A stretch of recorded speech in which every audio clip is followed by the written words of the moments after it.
on, everybody? Welcome and thank you for joining us for anything and everything rock and roll. Of course, with a little bit of ADD. I'm Zach. I'm TJ. And I'm Robin. And you're listening to Rock Detention. I don't feel tardy. Gentlemen, how are we? Why does it Always get more? good. Why does it get more seductive every week, TJ? Because I'm getting more confident every week, I guess. I don't know.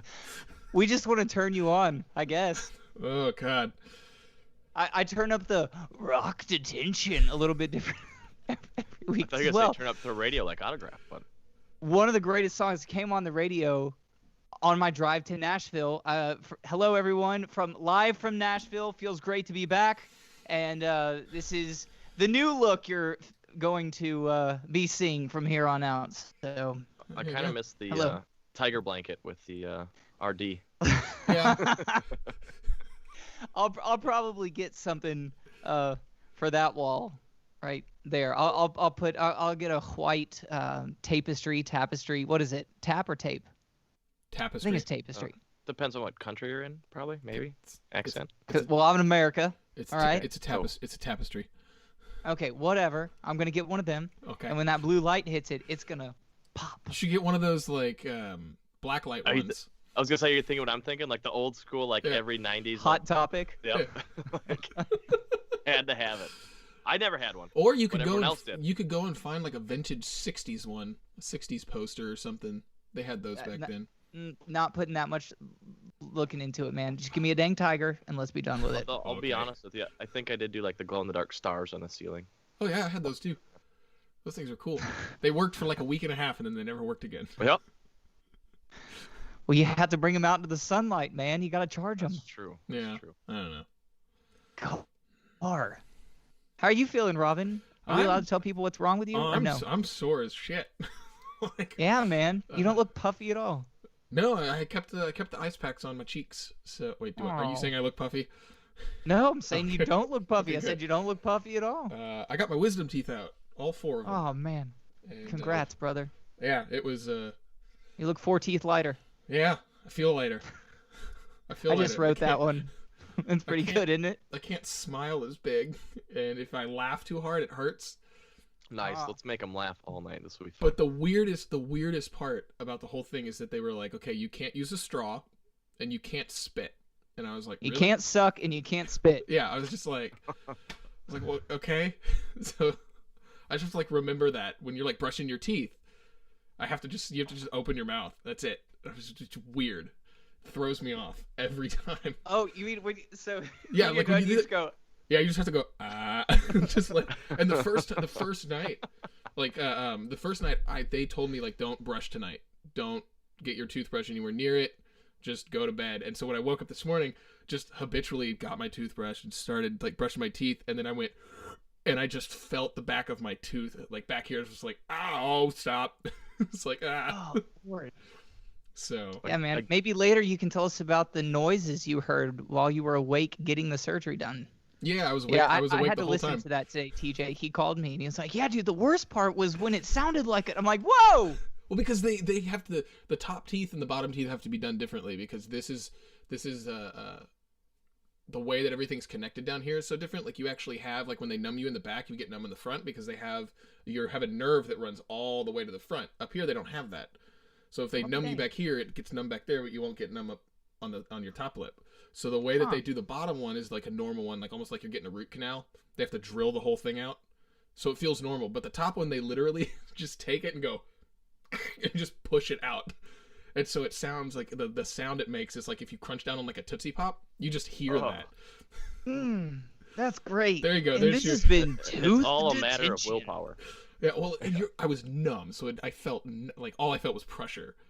But Side note, since we're in pressure. dentist detention, one time I was getting a cavity filled, and I don't think they got enough Novocaine on there, and I could feel the drill, mhm. and I just kept thinking, all right, there's a GameCube game at home, and play Metroid Prime. Metroid Prime's at home. You just make it through this, you can play Metroid Prime. Yeah. And that's my story of the day. There you go. I'm glad everyone's doing well. This has been a wonderful little catch up. Great to see both of you. I missed you boys. Robin, who do we got going on this week? Ooh, we have a very special guest. I'm excited about this. I've been waiting for this one for a while. So So Jeff Oh, I should Plankenhorn. probably- Jeff Plankenhorn is our guest tonight, and he has become a very dear friend. He's become a songwriting mentor for me. He's been in the Austin scene for a long time. He's a solo artist in his own right with 4 or 5 albums under his belt. I'm not going to try to say the number specifically. I don't want another 1985 moment. I hope he calls you out. Yeah. He probably will. Like 15. But he's played with pretty much everybody in Austin at some point or another. Most notably, he's played with Ray Wiley Hubbard and was one of his guitar players for many years. He's in a band called The Resentments that plays every night at the Saxon Pub when it's open. And He's 5'10". Yeah. Tell us some more facts about him that he can debunk later. But when everything opens back up in Austin, if you have a chance to go see this man, he is phenomenal as a musician, as a songwriter, and we're just gonna bring him on and have him tell you everything about him. So this is Jeff Plankenhorn. What's happening?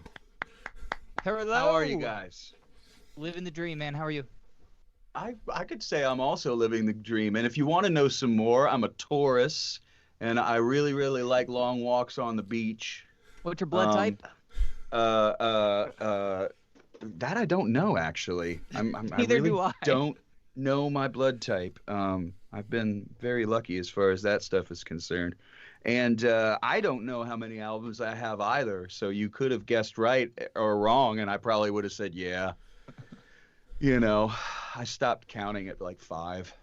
But Don't you know, we I think, all? but now we're all in like EP and single land anyway, because that's like, as much as I love the album format, not only trying to like, you know, get streaming going and stuff for an old cat like me, but because I like the constant put out of music, you know. I've been doing EPs and singles. I'll go back to making albums someday, but it's just kind of worked through the pandemic to keep a constant output of music that way. And so, yeah, you know, my last album, full-length album, was 2018. I got a new single coming out on Friday, and it's the 3rd of the second EP in a weird, like, what would you call it, Robin? I'd say it's like different volumes. Oh yeah. Covered, uncovered, volume 1, covered, uncovered, volume 2. There's a couple cover songs and a couple originals, and strange way of going about things where every EP has like a different vibe to it, you know? Yeah. It's Very good. So you just had a single recently come out called Wait. It's a damn Beatles cover, man. I would never in a million years do a Beatles song, ever, ever, ever, but I did it. And the reason that I did a Beatles song is because I had to learn the song, and I wasn't going to just sit there and strum a Beatles song Right. and do a half-assed version of it. Right. So I took, you know, that song, what is it, you know, it's been a long time, now I'm coming back home, I've been Yeah. away. And I did like this, That's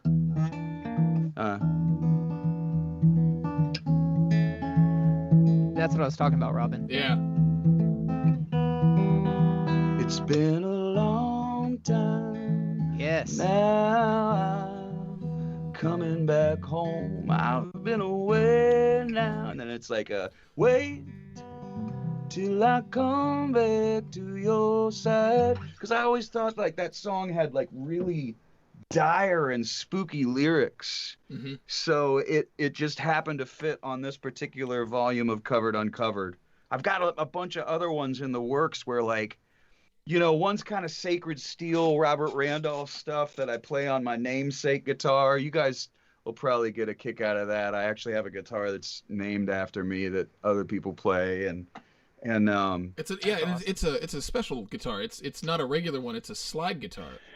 yeah, it's kind of like a weird amalgam of like a dobro and a lap steel, and it's like a whole bunch of wild stuff so that you can play standing up, but you can still kind of rock out. Like, Are Are the, So like the strings raised? kind of looks, yeah, it's got a square neck, of course. Okay, right on. But I got really tired when I was playing with Ray Wiley. Everybody would ask me to play dobro and rock bands, and it just sounded awful. It'd go through and it would just feed back like crazy, and I hated the way it sounded. That's semi in tune.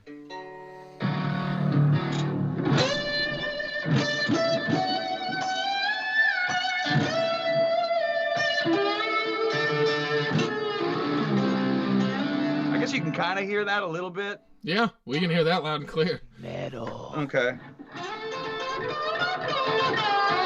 I don't know why there's so much reverb on it. That's kind of weird. You're using that arena setting. I'm using that arena thing. I should probably do something like, what's this?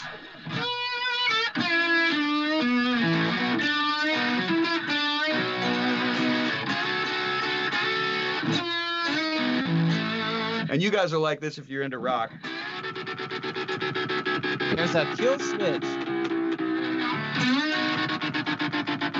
I had to put a kill switch on it, and I also put the tone knob right here so I can do the wah with my hand if I want.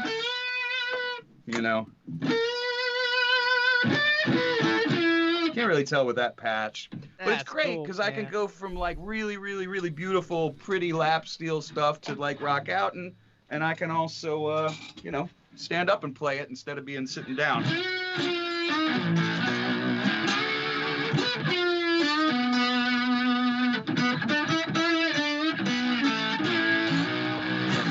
Anyway, you get the idea. That is really cool. Oh, what thanks, are you man. playing through? Are you going through plugins right now, or are you playing through? I'm just in Logic. I just looked for something that I can't even. Bell bottom stack. Okay, is and what then I'm you're in. routing it into Skype.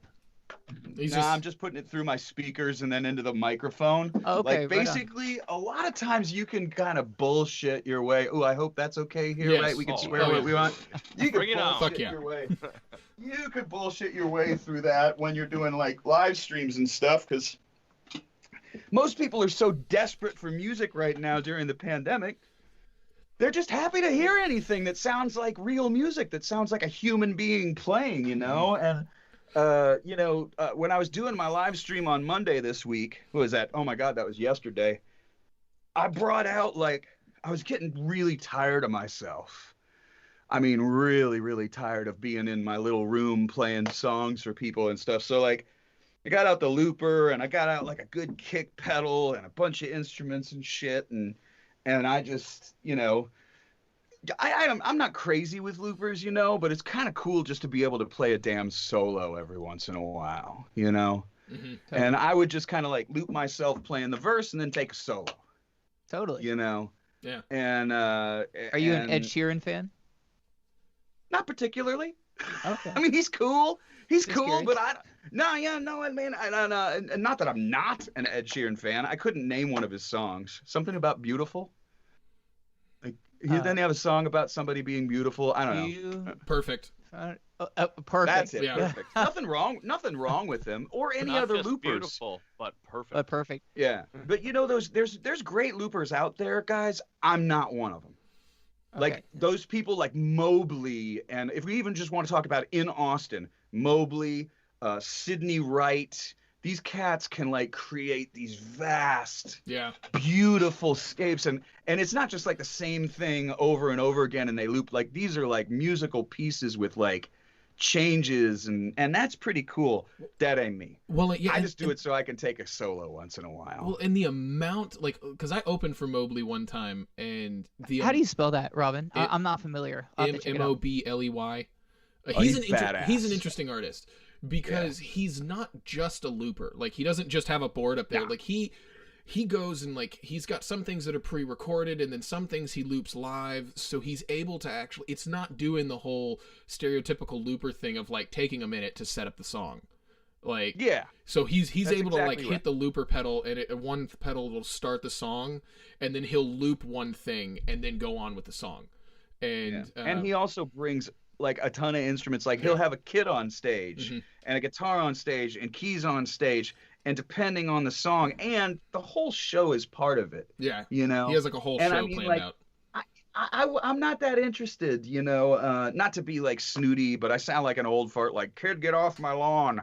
You know, it's like it doesn't really do it for me just to hear somebody go "Bip-ba-doop-ba-doop-ba-doop-ba-doo," and then go "Dip-ba-doop-ba-doop-ba-doop-ba-doo," you know, and then sing over it. Yeah. Those cats are really cool. For me, it's just like I'll bring them out to shows sometimes because I can't afford to bring a guitar player, or I'm stuck in Canada by myself, and this way I can take a solo on my song. That's it. I had a looper You know. pedal for a short period of time, and I realized I suck at it. I could Wait, You know did what? you But sell it it? takes a minute. Yeah. It just takes a minute, man. Like, because honestly, if you mess up with a looper, it sounds like an analog tape machine at full volume falling off the back of Yeah. a truck mid-recording. Yeah. It's like weird. yeah. You know, that's the sound that it makes when you screw up. You know, and But when so you nail it- everybody Yeah. hears it. Yeah. Everybody hears it. You have like, if you mess up, you have to stop and like erase what you just did. Yeah, like And- while you're playing a song. Yeah. So Which is Well- not conducive to like a cool vibe. right. You know, when you go, sorry everybody, I need to do that over. You know, But it doesn't feel There's cool. some realness to it, though. so Absolutely. Jeff, where did you get to? Let's go back to maybe not all the way to the beginning, but Yeah, you better not. I'm old. so back in the 1920s when you got your start. Yeah, Kidding. exactly. Yeah, no, that's good. No, when did you Take get it. your start playing? Like when did you pick up a guitar?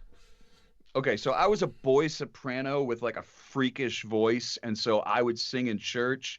And like by the time I was 10, I was doing like Major League Baseball game national anthems and shit like that. Soon as my voice started changing, you know, and I come from like a single parent home, you know, I have a single parent mom, so like this, oh man, that meant a lot to me.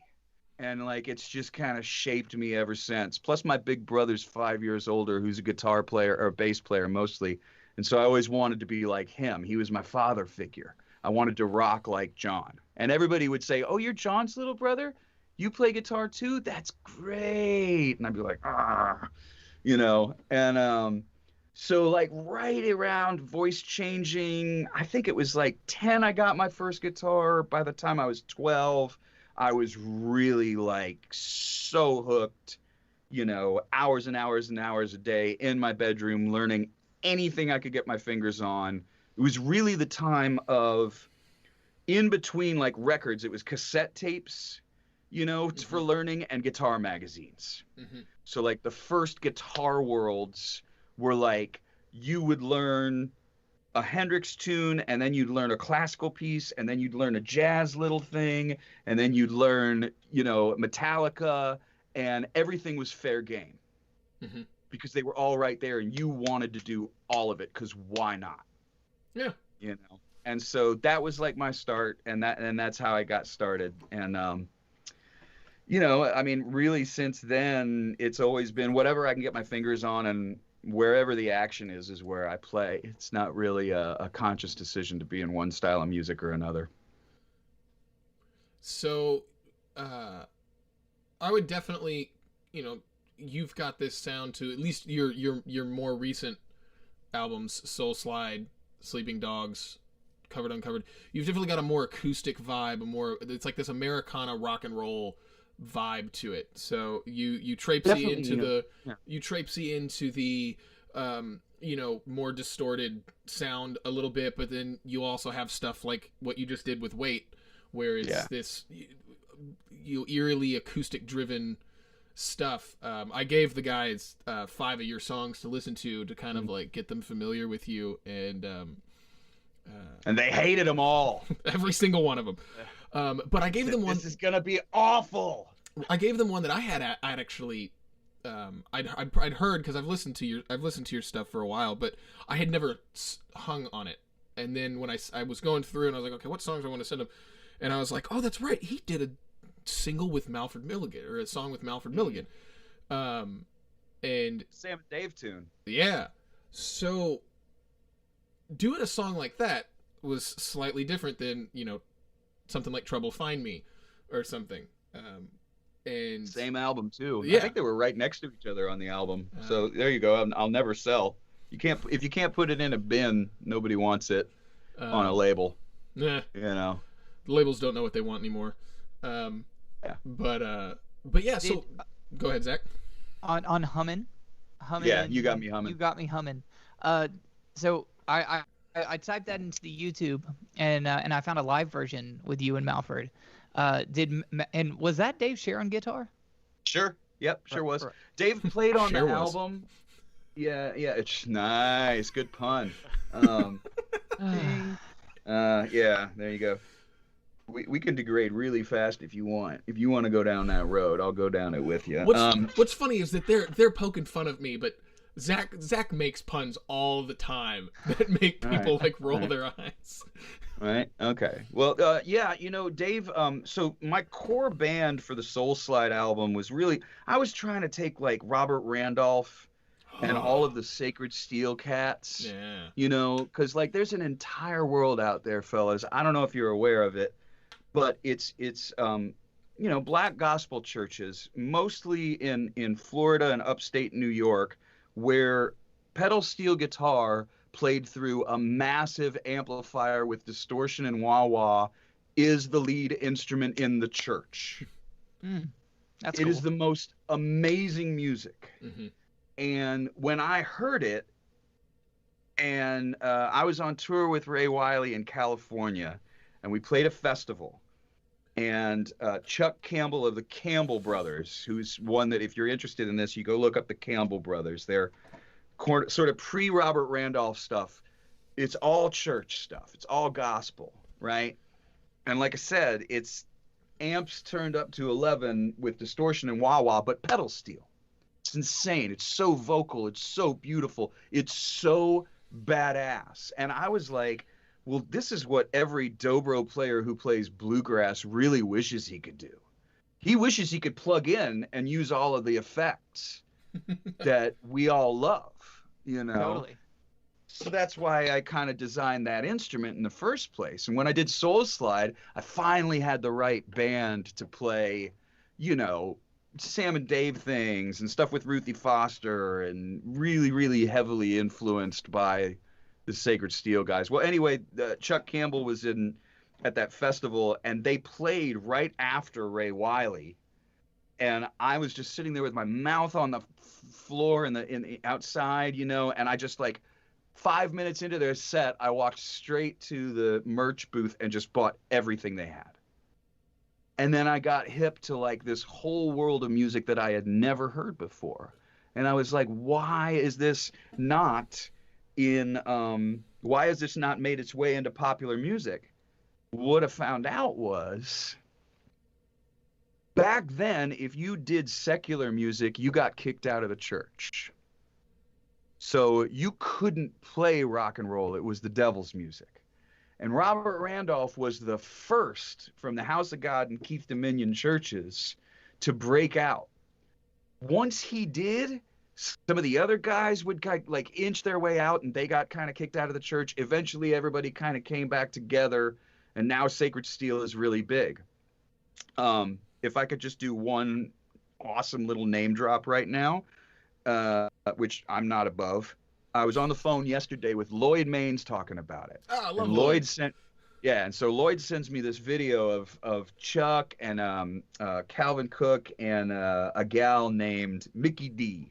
She's a big gal that plays pedal steel. She's just incredible too. So he sent me this video because he loved it and he knew I was into that stuff.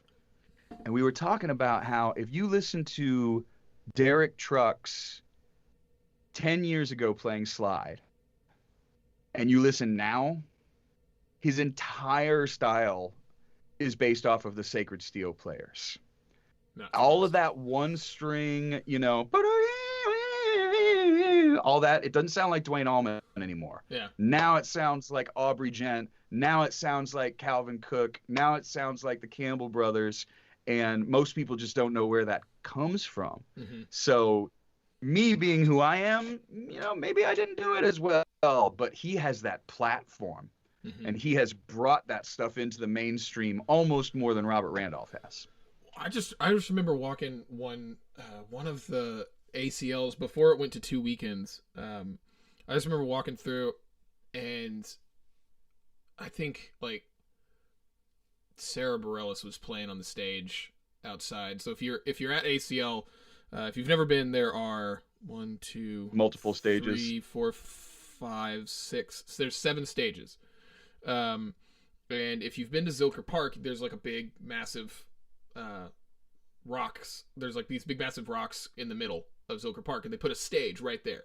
And there's usually one stage right backing up to that, and then right across from it, under a tent, is another stage. And so I'm sitting there, and I'm watching Sarah Bareilles, who I love. Like, I hope one day she comes on here. She's one of my favorite songwriters. And I'm watching her, and I just remember whatever the heck band started in this tent, it started, and it was this just... and it just, this music just started. I'm just like, what is this? And I grabbed my girlfriend's hand at the time, and I was like, I don't know who's playing in there, but I'm going over there. You're going with me. Like, and it was Robert Randolph. And I was just like, and this guy is just tearing it up. And I'm going, where's the good? Oh my God, it's a steel. What? Yeah. I didn't know steels could sound like that. And the whole, and that's really what it is. Not a single person under that tent was standing still. No one. Yeah, everybody you was can't. dancing. It really does. Yeah, that kind of stuff really, really makes you move, and it blows you away. In the Campbell Brothers, they don't even have a bass player. One of the guys plays 8-string lap sting, and he thumbs the bass, and he goes thum, thum, thum, thum. So when you're playing that gospel beat, and it's you would swear it was like a Fender P bass or something. Yeah. And his time is so impeccable, and it's Derek and Chuck Campbell. And those were the first 2 guys that I met that did it. And all of them, once you hear the people that Robert Randolph came from, it just blows you away. You know, no matter who we love, like, you know, you guys are like into the 80s stuff. Like, if you talk about somebody like Randy Rhoads, okay, he's taking classical music and he's putting it together with other things, and he's making his own thing, right? And so that's where you're going to get him and Ozzy making something like Mr. Crowley, okay? All of the great stuff is some really wild amalgamation of whatever you dig. Yeah. Becomes something else, becomes something new. And I'm always interested in that, whatever it is. I don't care if it's, you know, people moving bluegrass. There's sometimes when I'm kind of like I got in trouble with a cat once because he put on Twitter something he had promoted, and he was like, premier new folk funk band. And I was like tweeting snarkily like I do. And I was like, I really, really love funk. And I'm kind of into folk. I don't think I'm into folk funk. You know, it's just like, it just does not sound cool to me. And it turned out I had just paid him about $9,000 to promote my next record. And it was my publicist that I had slammed.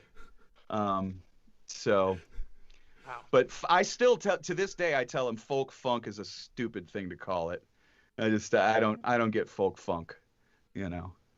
Well, am I wrong, guys? No, nobody's coming in with me. They don't want to get in trouble. Well, I've too, never. You know? Well, they don't want to get in trouble. I'll jump in with you.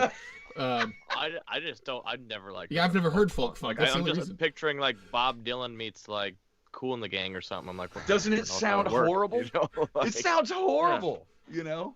I'm just imagining like Alison Krauss with like Louis Johnson on. Yeah. I'm just like. Yeah. It's not that the other. It's like both things are great. Yeah. But they don't necessarily work together. But I've been proven wrong before, for sure. Like, you know, there's never been a style of music where I was like, okay, I don't like any of that. Because eventually something comes along and you go, okay, yeah, that's pretty cool. Yeah. You know, eventually something comes along and you're like, all right, I dig it. I had to wait until I heard that. And then I really got it, you know. That was basically how, so there's a genre of the hardcore punk metal scene that's affectionately called screamo, and I hated it for years. I couldn't get into it, and I was always like, if I can't understand the words that they're saying, I don't want to listen to it. Forget this. I'm done. And then there was a band. There was a band called Under Oath, and they were the shift for me. I was like, oh, okay, I guess this is cool. I guess so. And then for some reason, going back, I can now listen to all the stuff that I didn't like. I can listen to it and I get it now. Like, I don't know why. But Well, it's funny. Yeah, sometimes you can go back to stuff and you go, man, I kind of see it through a different lens. I remember thinking that I really didn't like cover bands that were like kind of niche and stuff. And there was a band, I don't know, maybe 10, 15 years ago with a great name called Me First and the Gimme Gimmes. And Me First and the Gimme Gimmes was like metal versions of an entire album with one theme. And one theme was all show tunes. And they did just like really great metal versions of show tunes.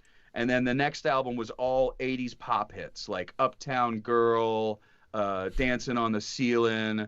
And like, I just thought, this has got to be awful. And every single song was just incredible. And you wanted to listen to it, you know? I want to listen to this. It sounds The best great. thing too, I think the drummer at the end of every single song on every album goes, all right. Every time. song. Sold. Every song. Sold. On I mean, that note, you guys ever heard of Ice Nine Kills? Yes. Of course. Oh, but I'll write them down.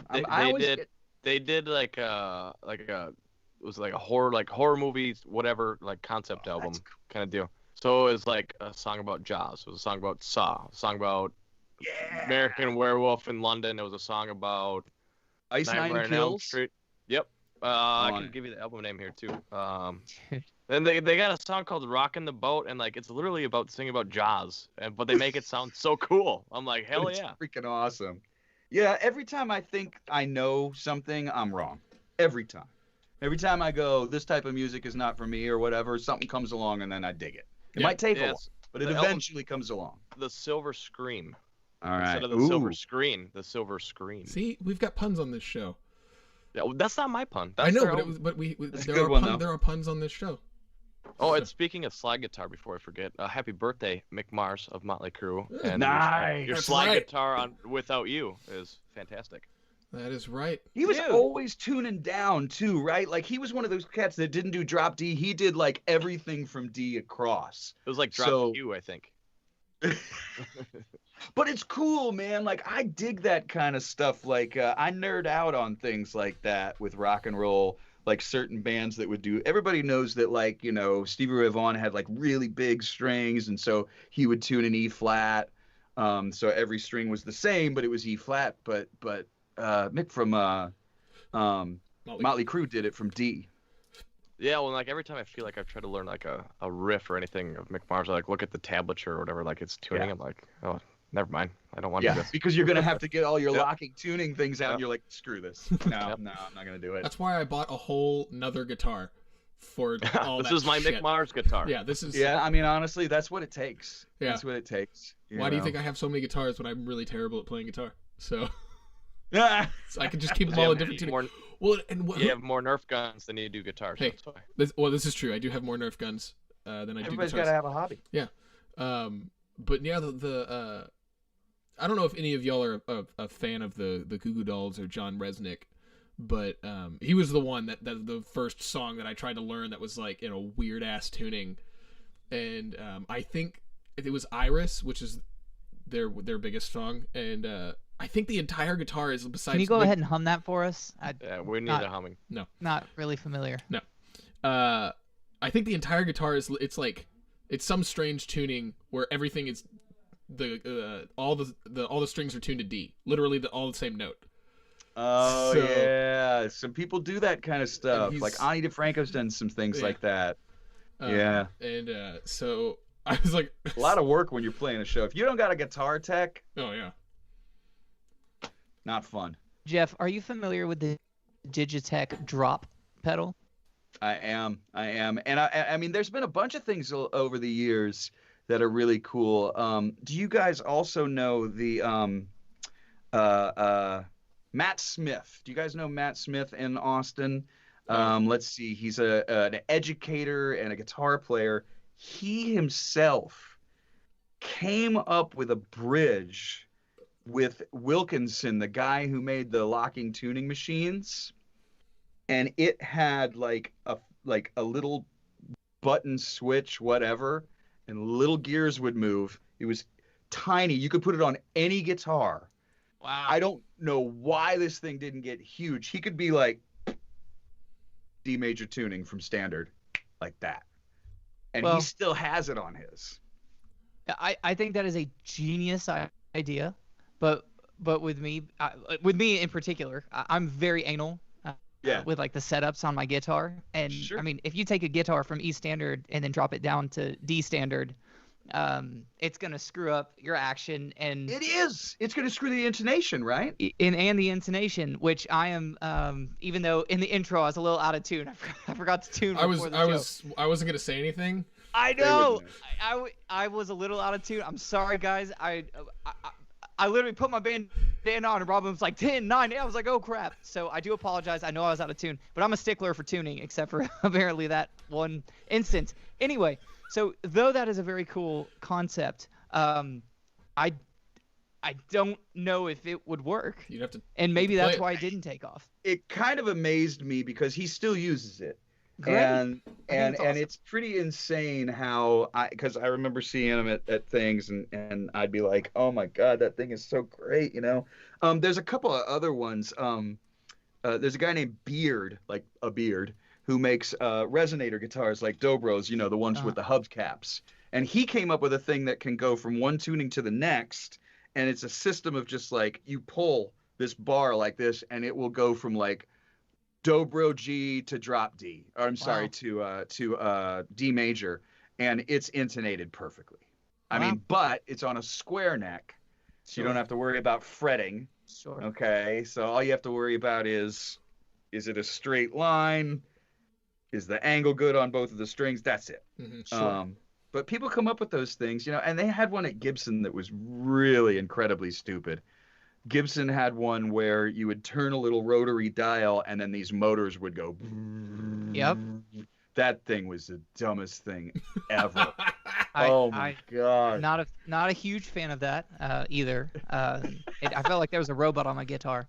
Yeah. But you know, I tried several other pedals. If you need something, the drop is great. For those of you It's a good one. listening who do play an instrument, the drop, yes, it sucks a little bit of your tone, but I mean, you can instantly change the tuning of your guitar, and the tracking is super fast. So you don't That's have to worry incredible. about lag, you know. So even on shreddy solos, it's awesome. So highly Yes. shout out to Digitech.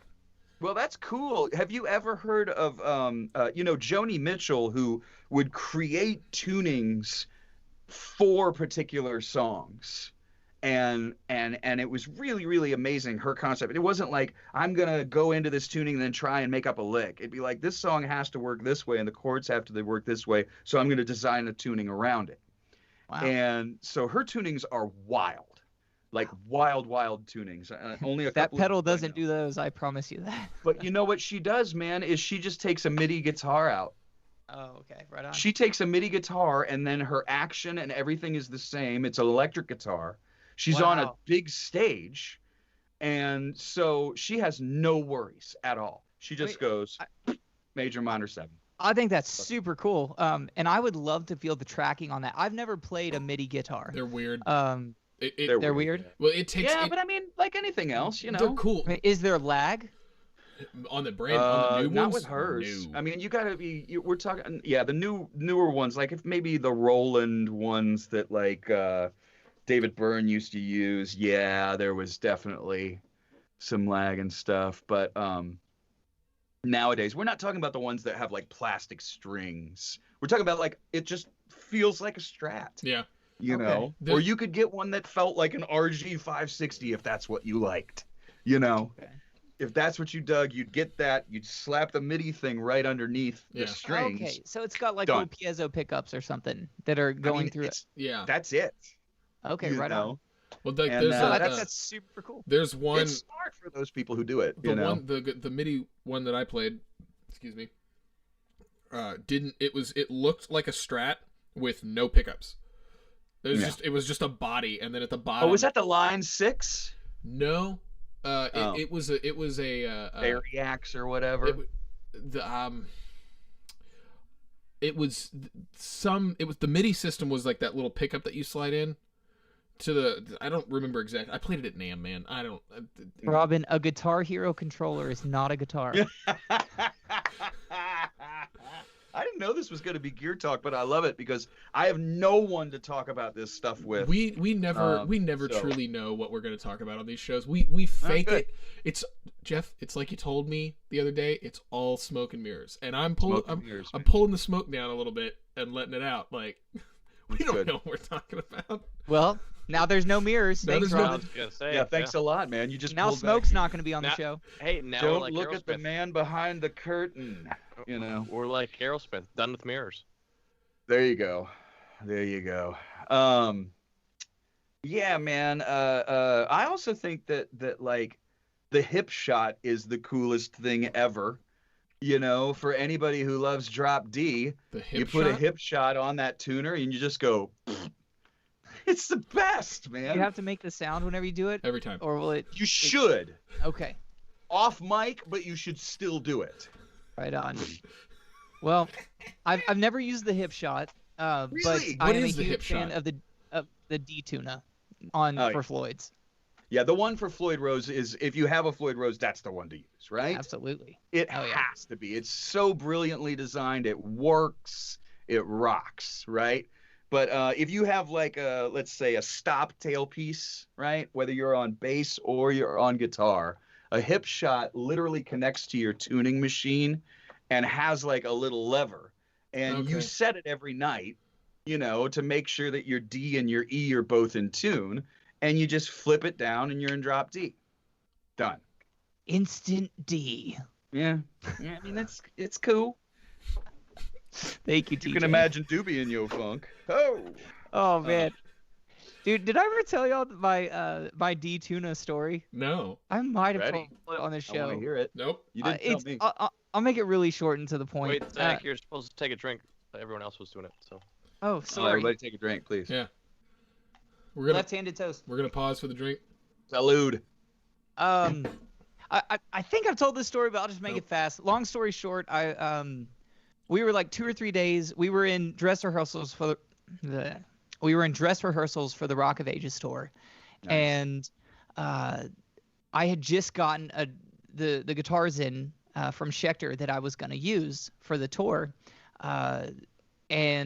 but I had gotten them from the paint guy. I had a guy in Vegas paint them, and so when they got back to me, Schecter set them up. But then they went to the paint guy, and the paint guy took them apart and put them back together. They weren't set up. That's the point of the story. Okay, and like one of them, the action was an inch off the neck, half inch, whatever. And so I was freaking out. So I reached out to one of my buddies who's a touring guitar tech. I said, hey, do you have anybody in New York that can work on this guitar that you trust with Floyd Roses? And he sent me this guy's number. I didn't know anything about him. And the guy that he sent me to. And I was like, thank you so much. I called the guy, and he answered the phone. And I said, hello, my name's Zach. I'm with Rock of Ages. So-and-so sent me your number. I'm super anal with my guitars. Are you somebody who works on Floyd's? Do you have confidence in yourself? Like, are you the man for me? And he just started laughing. Long story short, he's the guy who developed the D-Tuna for Eddie Van Halen. That's how Oh, yeah. yeah, I was like, okay, I'll be sitting my Hit it. guitar to you. Click. I will be right Yeah. over. Yeah, I think we all have some good story about some time where we did the foot and mouth, but that wasn't too bad. At least he knew you gave a crap, and like wanted it to be right.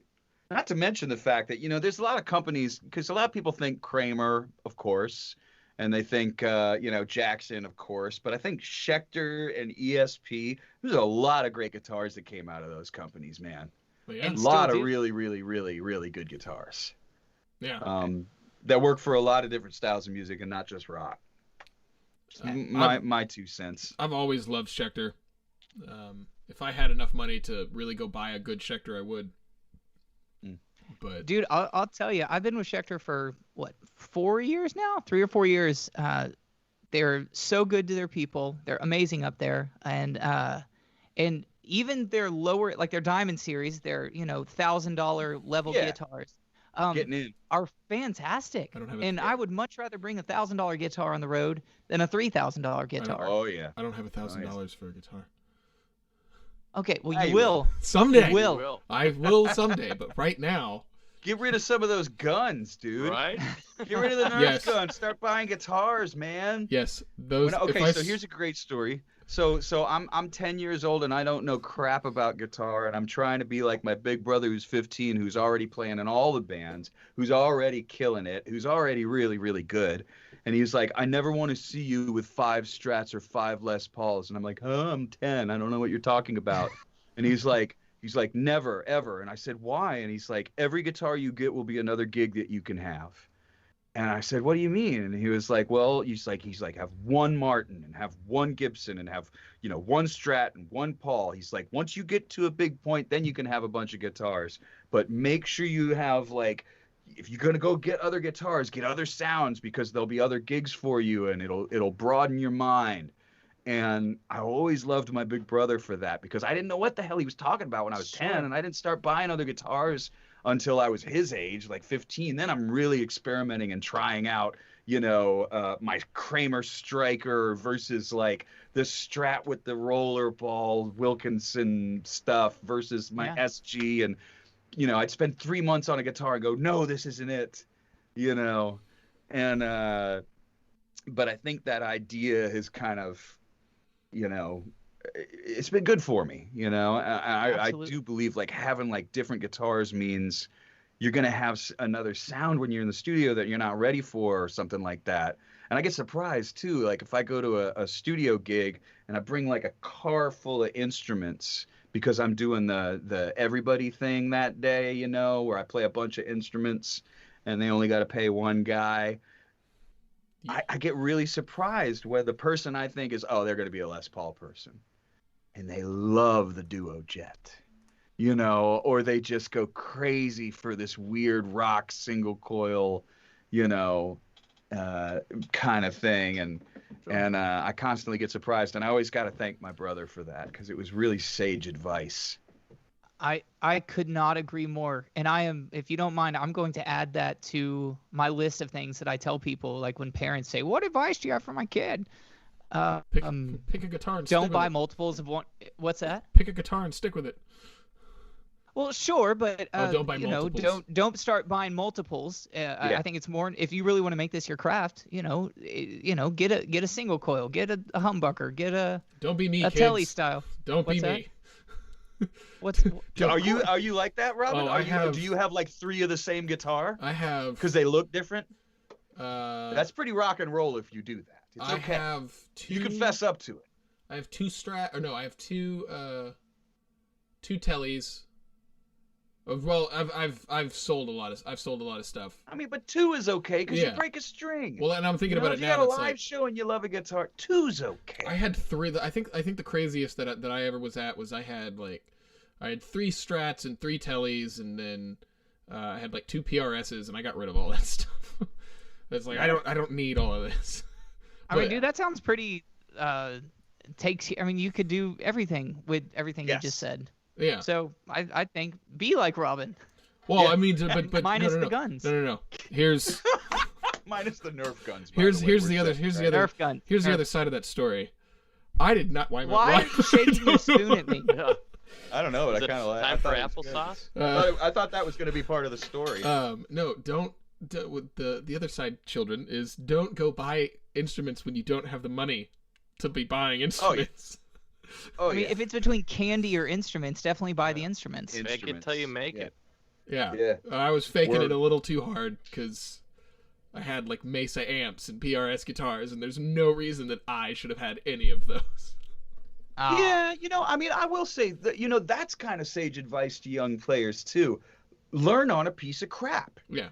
Because if you learn on a piece of crap, then the second you get to a point where you're like, okay, I've gone to music stores, I've bugged people by playing every single type of thing, I know this is what I want, then you'll deserve it. Then you'll deserve it, and you'll play great, because it'll be like, it's butter, you know. Well, I had, so my very first drum set that I ever had was this sparkle red Royal Star kit that was like my mom's drum kit when she was a kid. And So I learned on that. Already kind of awesome. So I It learned came on from your that. mom.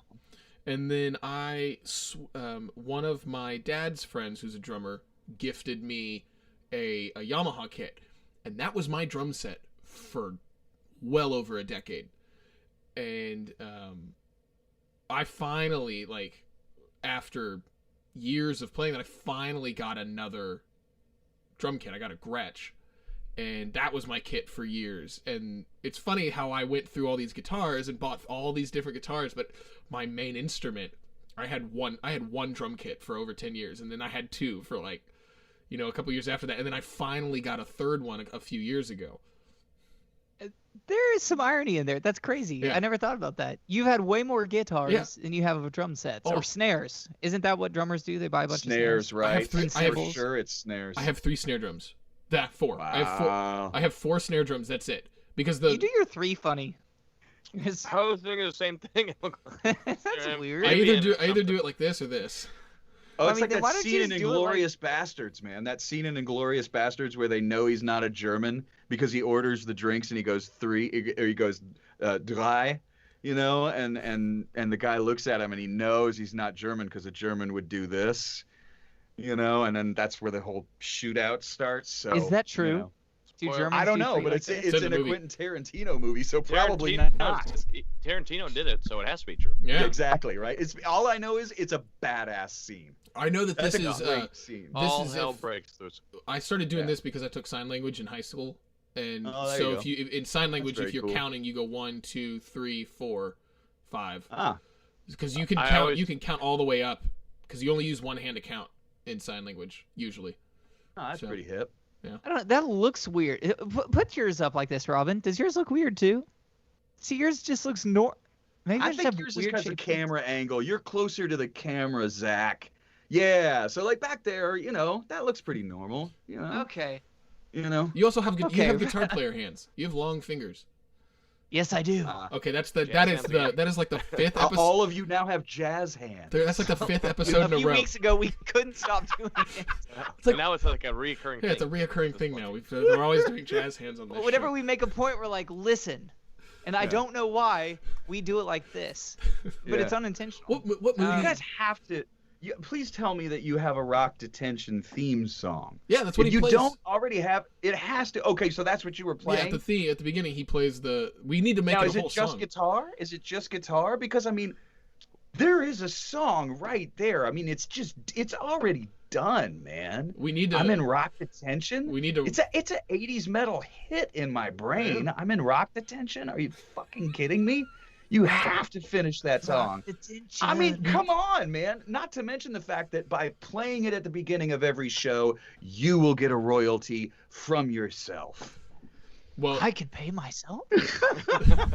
when it gets over a You know, certain amount of but- views. Things do come true, You know, folks. are you guys ASCAP, BMI, CSAC, whatever you are, like when you get stuff played, you know, the more it gets played, then you're gonna make little pennies on that every time. And if your podcast takes off, It will. then Rock Detention could become this background this hit or this underground hit that people love because it's just, no man, that song, do you know that song? Yeah, it comes from a podcast. It sounds fucking awesome. It's called Rock Detention. Yeah. Do it. I feel a we need- Wikipedia page coming in our future. Done. Do Oh, it. man. Just But- don't even think about it when we get off tonight. Just fucking write the song, man.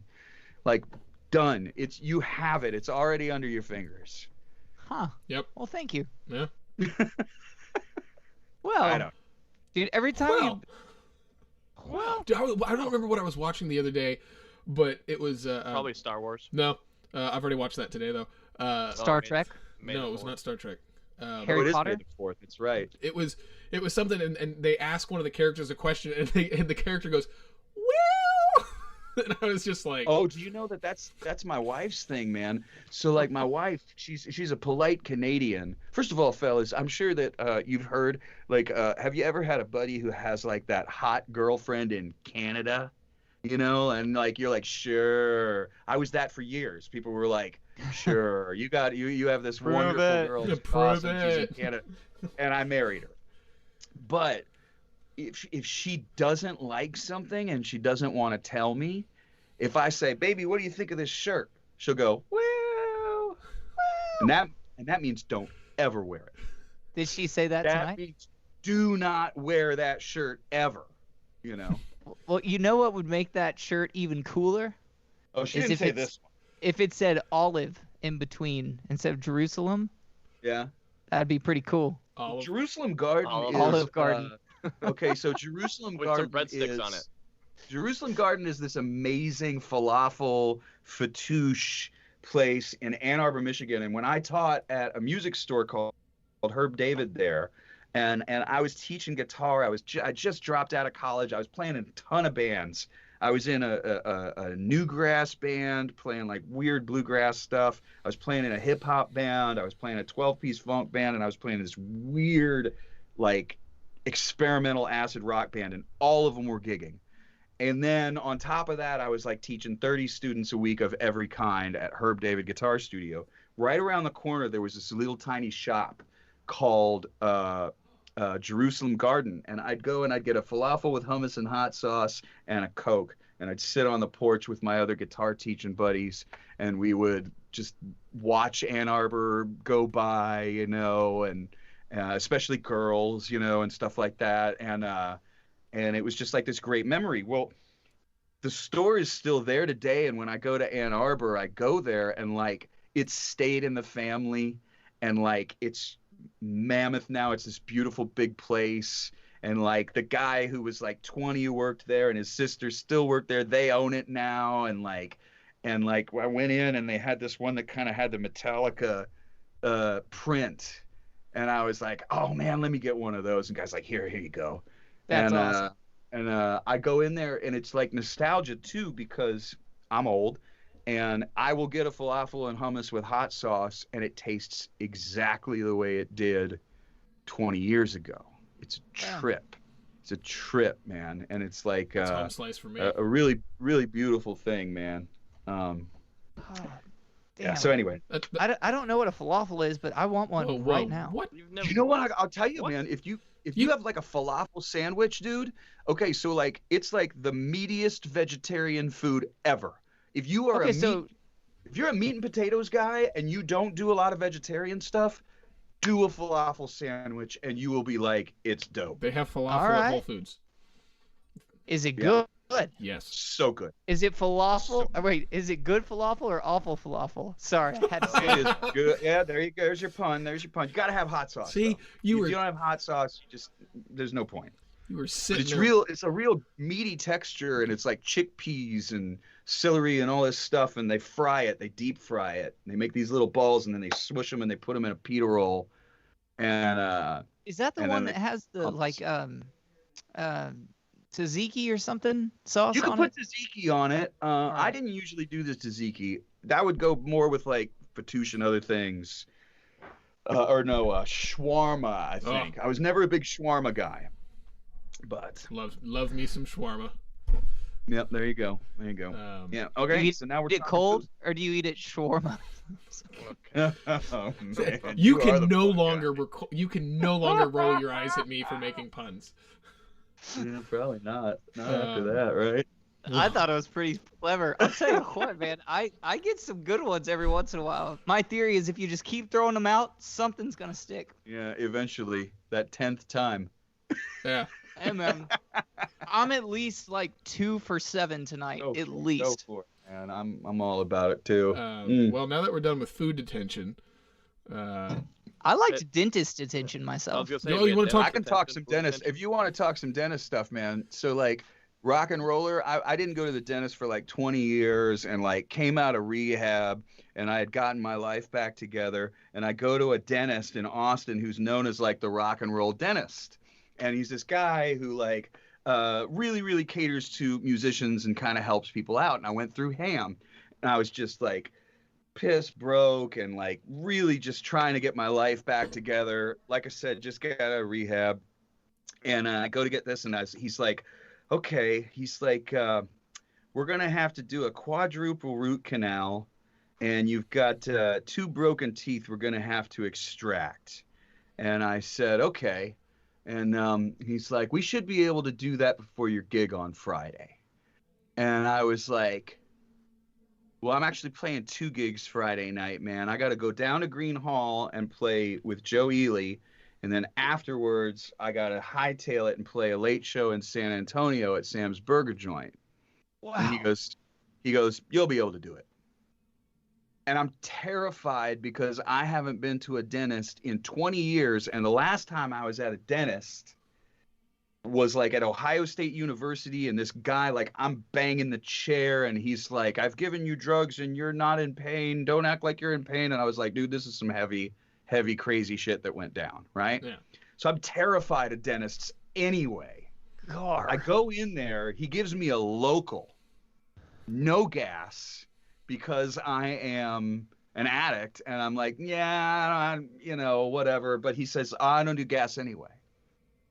And I was like, really? He goes, yeah, you'll be fine. Gives me a local. He kind of like taps a little bit and, sticks a shot in there. He does the quadruple and the double extraction. And that night I go play 2 gigs. No pain. Wow. No pain, no soreness, no nothing. And I was like, oh, dentistry has come a long way. Oh yeah. Sure. Oh, when I told people that It was insane. I couldn't believe it. like I was talking to a couple of friends, Zach was one of them, and I told him we're friends. kind of. But when I talked to them and I was like, oh yeah, I was awake the whole time.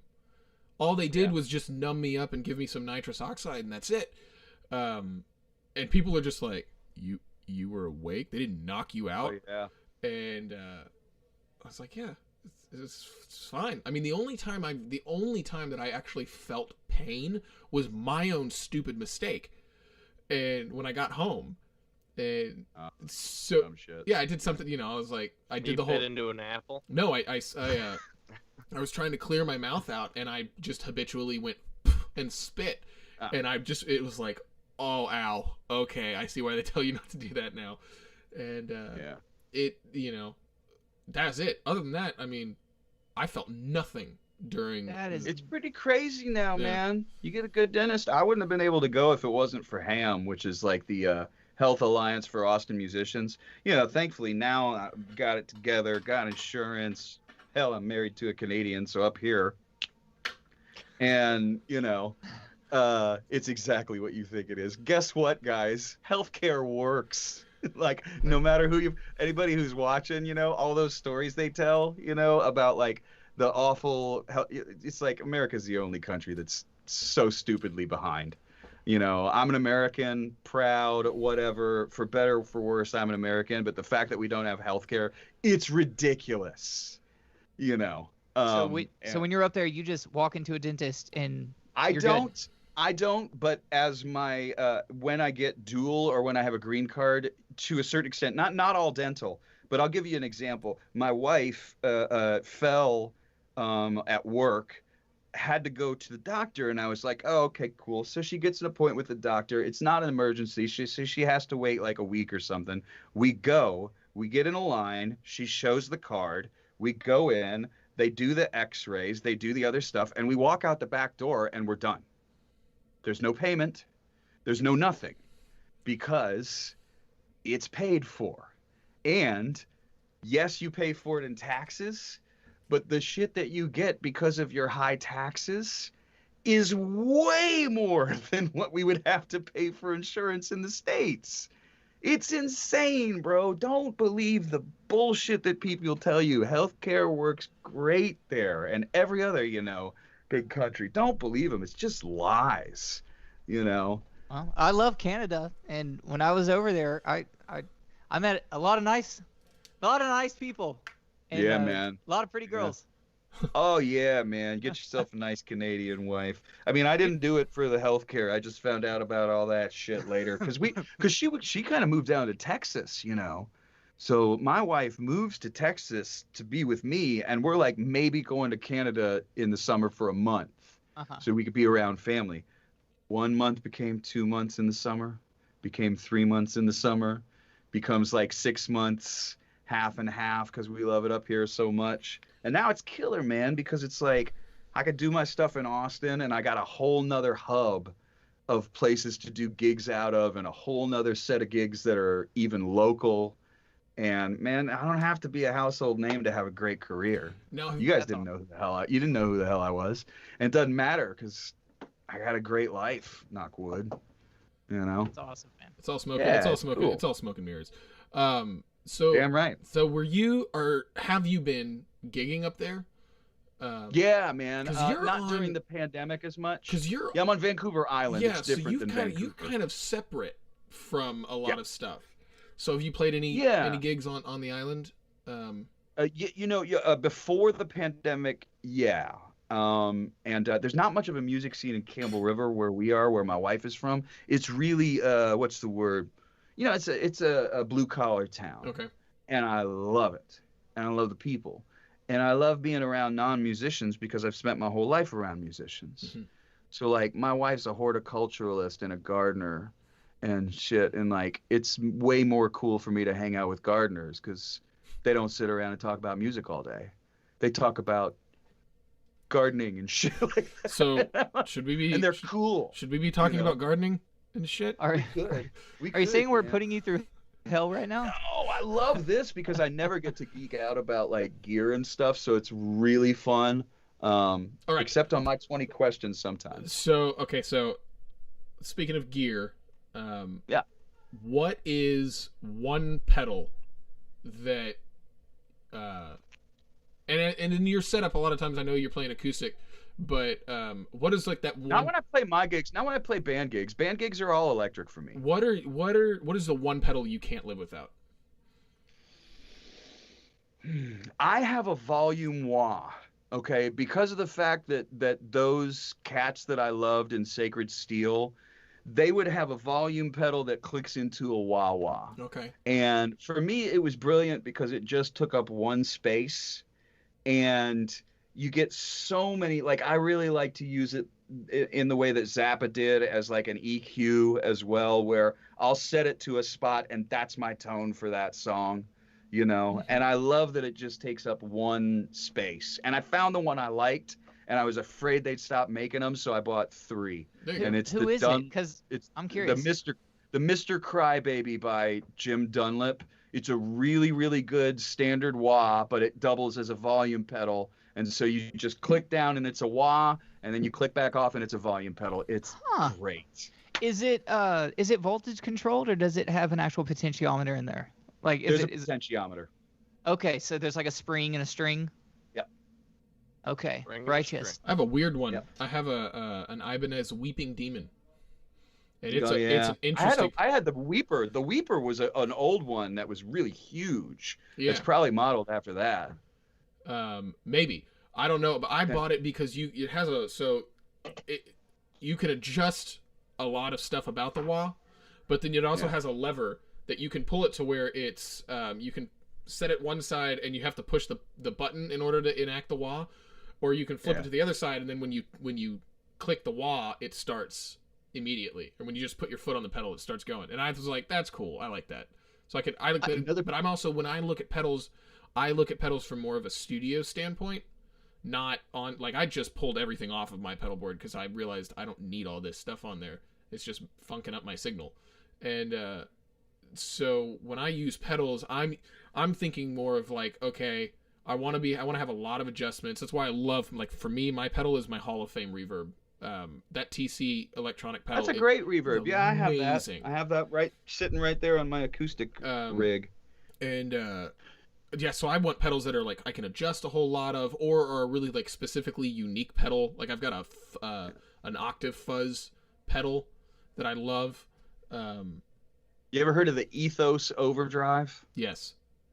Okay, so the Ethos I got because it was supposed to be basically a Dumble in a box. Mhm. And it had the same, the idea is you can go from like a really, really, really, really great high volume, super clean Fender sound to a boogie, that's just way better, or a Bad Cat or a Matchless or something that's just dimed. And I love that pedal. It's so incredibly touch sensitive. I don't even have to roll back the volume. If I have it set right, clean is like this and dirty's like that. It's a crazy, crazy pedal. I love that one. I've never played one. I know of them. I they're think good. we had like one on consignment when I was working at Straight. But yeah, I started my collection of What pedals about at Straight. What about you guys? TJ, Zach, you got pedals that you love more than anything? You like your drop, Zach. That's a big one for you. Oh, absolutely, but it definitely doesn't make that list. That is just a tool. I use it as a tool for when I do fly dates, so I don't have to take multiple guitars. I was hoping you'd say so- Satchel's pedal.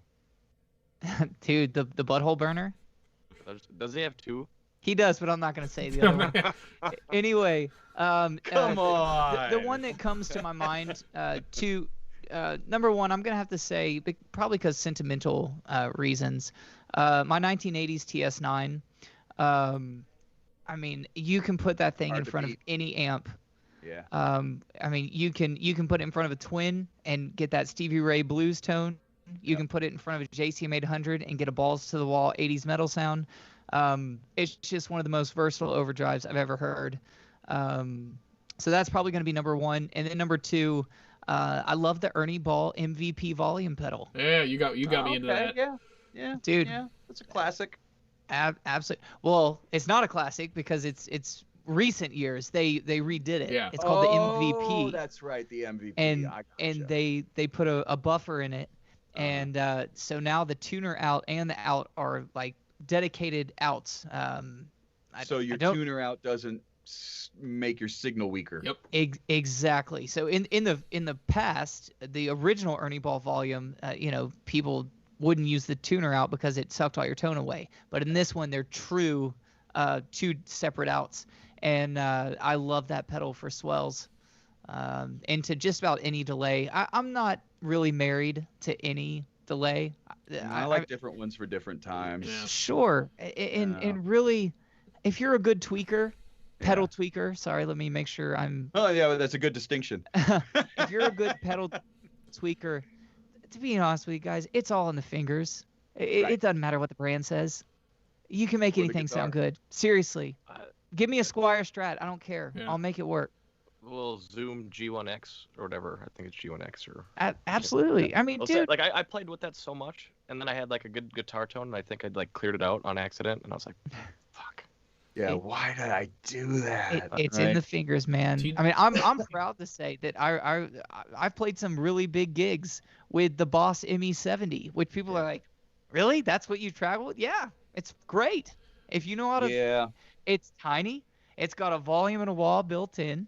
It's got 4 patches. It fits in my suitcase, and Yeah. I think it sounds great. I like too that nowadays, if you want to, I had just gotten to the point where I was playing enough. Most of my gigs on the road that are Jeff Plankenhorn gigs are still solo.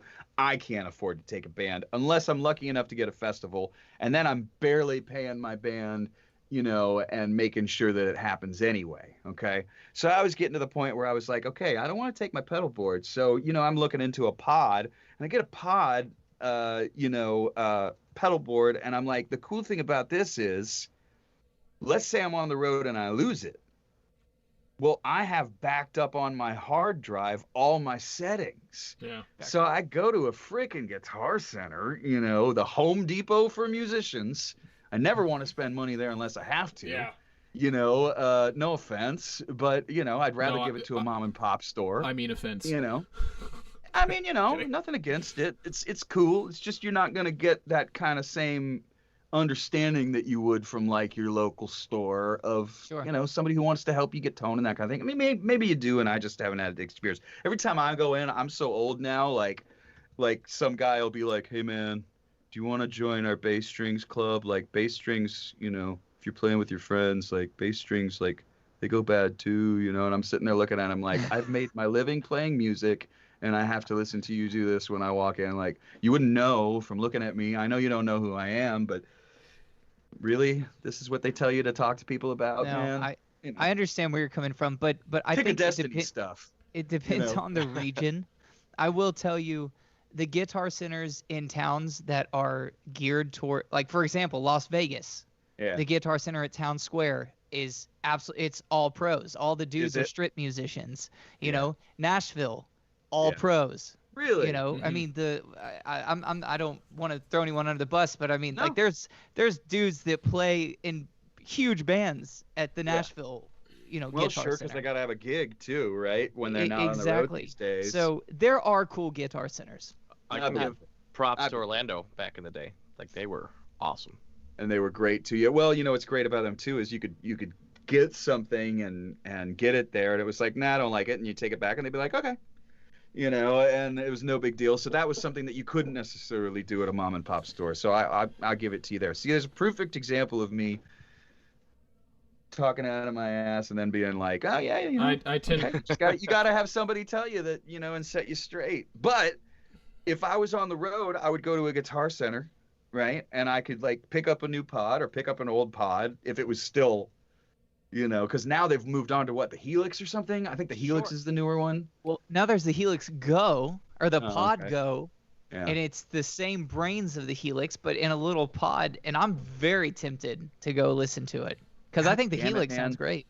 Yeah, they do. And again, there was a great engineer named Chet Himes. We just lost him like last year, right? Yeah. And Rest his soul. Chet was telling me about how when he made the jump from analog, he's older than me by quite a bit. He was older than me by quite a bit. And he said when he made the jump from analog tape machines to Pro Tools, he said everybody wanted to hear both. And he said, so I remember bringing a band in and doing a couple of tracks on both. And the guys who, kind of blind tested picked the Pro Tools. And he said the thing is, once you really learn how to get a good sound, you're going to tweak your stuff to get that. So if you know what a good boogie half stack sounds like, then you're going to tweak your knobs to try and make it sound like that with whatever you got. And he said that was his advice on just about everything. He's like, just keep moving the knobs around until you find what you dig. And I think that's the case. It's the case with plugins too when we're in the studio. I never would have used a plugin. Now, if you ask me to get an Echoplex, I laugh in your face. Like, are you kidding? I know you have a plugin that sounds just as good as that thing. I have to put alcohol swabs on the tape and, Absolutely. Oh yeah. I've never played with an Echoplex, but I've never had a desire to either. fun. It seems like way too much work. It's a lot of work, but what's really cool, if you ever get anybody who plays like let's say you have a track and it's like a rock ballad and you really want pedal steel on it, like, I don't know, Rocket Man or something like a rock song that needs pedal steel. When you plug straight through an Echoplex, even if it isn't on and not echoing, you are given extra tone.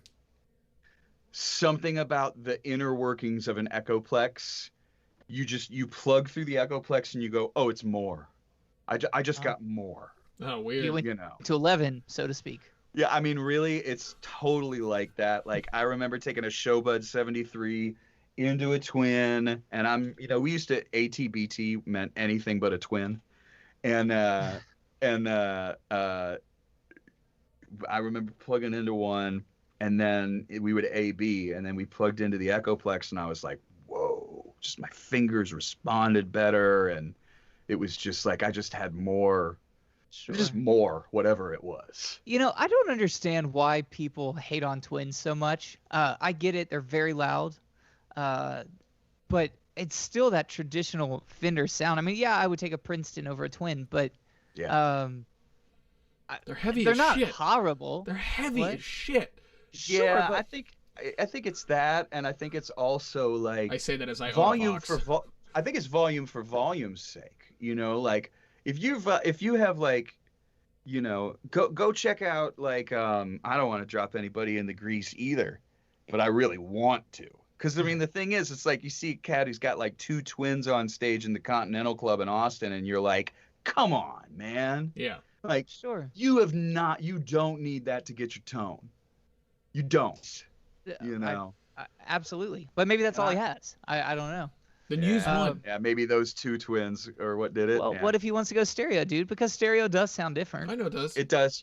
That's a Look, good point. That's a good I'm point. just trying to play devil's advocate here, man.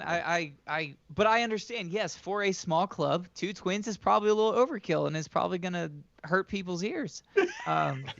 But It is. I love it when like my buddy here's another name drop. David Grissom will go over to the Saxon pub and like he'll bring a half stack and it's like when he started doing his Tuesday nights he brought a half stack. I was like, dude, like a in the 412? Saxon. Yes. Wow. In the Saxon. He eventually went awesome. down to a 212 and it was really smart too. Like he would pull up and I'd come to see a show or something because we've written some songs together and known each other over the years. And I love David. He's like one of those innovative guitar players that you can hear him for a few notes. And- like, you know how you hear Willie Nelson, you go, that's Willie. I can hear Grissom on a recording. I'm like, oh, cool. Grissom played on that and I don't have to ask because he just sounds like him. Mm-hmm. Whether it's Level and on James McMurtry or it's, this random whatever. Or Storyville. Storyville for sure, Ely. Was he at least using like smaller, like 20-watt heads, or was he bringing 100-watt heads? That's the other thing too. At the beginning, I don't know. But then I would show up at the gig and he would have two heads in his trunk, and it wasn't because he was gonna. I was looking at it like, what is he doing? And he's like, oh, I gotta have a spare. And I was like, oh, well, now that's brilliant. Because if a tube goes out, then he just walks out to the car and grabs another head, because he really pushes his amps. To get the tone that he wants. This is a guy who I will never understand as much about tone as a guy like him. I'll never understand it, He's got his own Paul Reed Smith guitar, it's one of their biggest sellers. It's my favorite of the Paul Reed Smith guitars, the DGT. And amps too. And put him on any guitar and he sounds like David Grissom. Mm-hmm. He's just stellar. Sure. But yeah, I just laughed the first time. I was like, "Are you shitting me? Really?" Especially Continental, man. That's a small place. I Saxon. haven't been there in years. We're We're talking about Saxon. talking about the Saxon. We were talking about Saxon. Yeah. Okay, Which I is thought you were still. saying, "Are you kidding me?" To the two twins. Well, both. Are you kidding me? Two Twins is definitely, I would say, at Two Twins at Continental is a little ridiculous. One super, one twin, you got plenty. But if you want to do the stereo thing, then I guess you're right. I guess you're right. I guess you're right. You got a point. I love the story about Randy Rhoads and the Princeton. Tell me that you guys know this. No. Oh, I'm so glad you guys don't know this story. Most of the stuff on the Ozzy tours, they were faux amps up front. And backstage, there was a Princeton on a chair with a 57 in front of it, and they pumped it through the monitors. What was he driving it with? No idea. Wow. And yeah, so the story what goes. high gain pedals were around back then? I don't know. Well, right, because it was what, late 70s, early 80s, I guess. Sure. I mean, the TS Right? 808 So is all I can think of. Yeah, I mean, really, probably. But that's not even A enough tube gain. screamer. No, but cranking the shit out of that through everything, and the Princeton dimed. Wow. Who knows? You Now know, I'm intrigued. I gotta go do the some research. I love the story because I love Randy Rhoads. Sure. He's you amazing. know. Yeah. So. Yeah. Wow. Gear Talk. Gear I Talk. hope it's real. I hope that's a real one. Well, Because I remember seeing faux amps, you go on the big stages and stuff, and I'd open for somebody, and I'd see the faux amps on stage, and there'd just be a light and no cord, and then everything's underneath now. yeah. Which is smart. There was a It video. really works. There was a video I saw, and I think it was I want to say it was a Japanese metal band that was playing, but they had the whole the guy was it was a sound guy or a side guy off to the side of the stage. He's got his phone and he's standing out, and you see the whole band, and then he just slowly walks behind the setup. It's literally all fake amps, just like Oh yeah, they're faux. yeah, and the microphones are plugged in, but there's nothing behind them. And then the stuff is down under the stage. or it's, which is great if you got in ears, man. Yeah, and it was all the Kemper stuff. is what they were using. Yeah. Because he turns around at the very end and it shows the whole Kemper rack. Yeah. Not to mention you get the tone that you want every night. Yeah. So. Exactly, and it cares, sounds man? the same in your ears every night. Yes, that's cool. You know, Yeah. I mean, the thing is, once you get to that point and you're actually playing stadiums, it's a different kind of show. Mhm. There's not a lot of improvisation. You know that. You know, there's a lot more. This is a show. It's a spectacle. It's not check me out while I, branch out on my solo tonight. Yeah. You know, and so to create that image and stuff and still be able to play beautiful music, you got to do different things, and that's okay, I'm a huge fan of digital. I mean, on big tours, days. I use digital, and it sounds the same in my ears every night. There's no stage volume, so the mix is great outside. Yeah. Sorry to break it to you, kids, but a lot of your favorite bands are all digital. Yeah. Oh yeah, they are. Well- and they're playing the same set, and they told the same joke last night that they did. Oh yeah. They love the the city exact they were same in last time. night, just like they love your city. Just the same. No, it's different every night. Oh man, Chicago, we love you. You're our favorite city. Oh man, Yeah. Minneapolis, we love you. You're our favorite city. I think it was Spinal Tap, the Simpsons on the Spinal Tap, where Derek Smalls, Harry Shearer, looks on his face and he's like, "We love you, Springfield." It's written on the back, so he has it. That's Well, But this has been a lot of fun. This is we're gonna have to have you back on. I hope so. I hope it was even remotely interesting. I unfortunately am a talker, a Good. nervous talker. So you got a lot. Good. We like that. It saved my poor little jaw this evening. But Give me that rock detention song you're gonna write. Yeah. Wow, that rock detention. go rock detention. I mean, something like that, Yeah. right? Come on, Something you know like it's that. happening already. You guys are gonna do it as soon as I get off, and I'm not gonna ask for a co-write.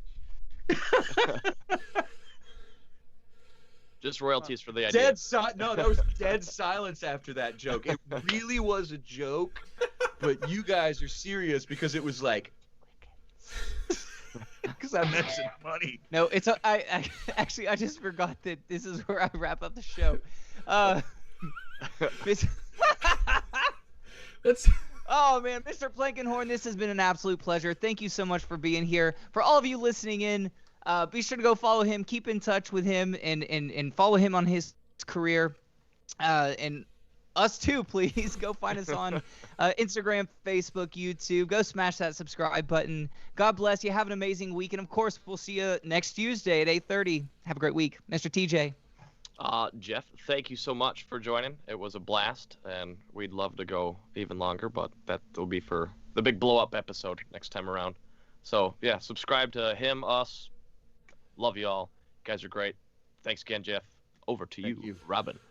It was always fun chatting with you, Jeff. I love this. I love doing all of this, and I love the fact that you came on the show, and I can't wait to have you back to nerd out some more about a whole bunch of musical shit. Right, we'll do it sometime.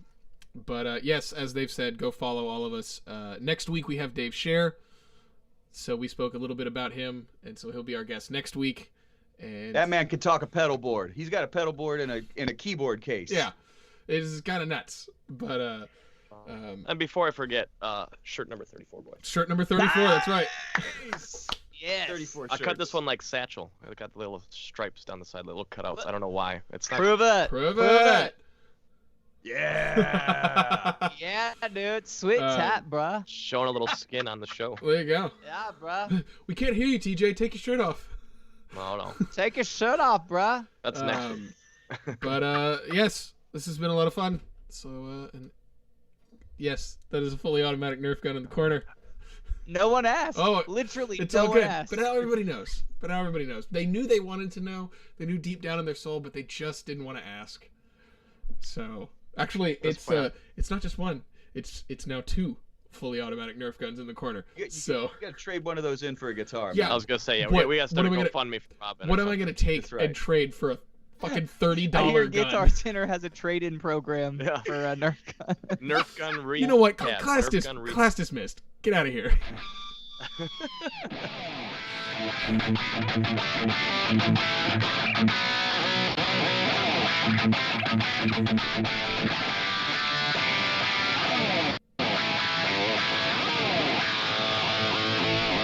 Is this thing still on? You know what? Because you made fun of me tonight, no, I'm not making the joke.